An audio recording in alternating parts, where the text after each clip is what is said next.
মেহেরপুরের মুজিবনগর উপজেলায় দারিয়ারপুর গ্রামে ভারতীয় সীমান্তলগ্ন নওগাড়া মাঠের ধানক্ষেত থেকে অজ্ঞাত পরিচয় এক ব্যক্তির মরদেহ উদ্ধার করেছেন পুলিশ। মেহেরপুর সংবাদদাতা জানান, নিহত ব্যক্তির বয়স আনুমানিক ৪৫ বছর। শুক্রবার সকালে প্রায় ১১টার দিকে স্থানীয় লোকজন মাঠে মরদেহটি পড়ে থাকতে দেখে পুলিশকে খবর দেয়। পরে খবর পেয়ে মুজিবনগর থানা পুলিশ ঘটনাস্থলে পৌঁছে মরদেহটি উদ্ধার করে।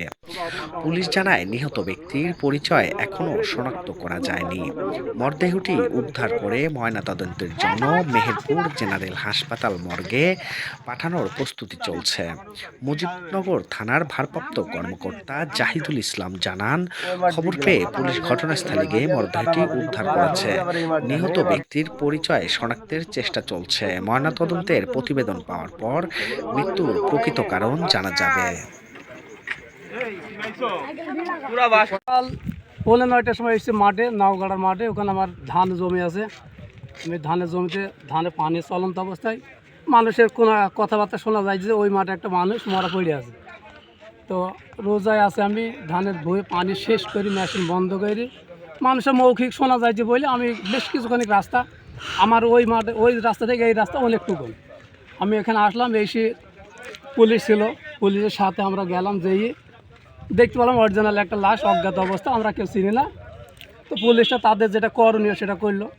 করার পরে একটা প্যাকেটে দিয়ে আমরা 2টা পুলিশ আর মোটামুটি 6 জন এমনি আমার সাধারণ পাবলিক ওই লাশটাকে ম্যাক্সিমাম 2 কিলো, মানে যেখানে ছিল ওখান থেকে গিয়ে মেন রাস্তা পর্যন্ত ম্যাক্সিমাম 2 কিলো হবে, এতটুকু আমরা ধানের জমি দিয়ে সৈন্যকে তুলে নিয়ে এসে গাড়ির কাছে দিয়ে আসলাম। পরিস্থিতি চিনতে পারলাম না, আমাদের পরিস্থিতি না। আমি মাঠে এসেছিলাম ঘাস কাটতে।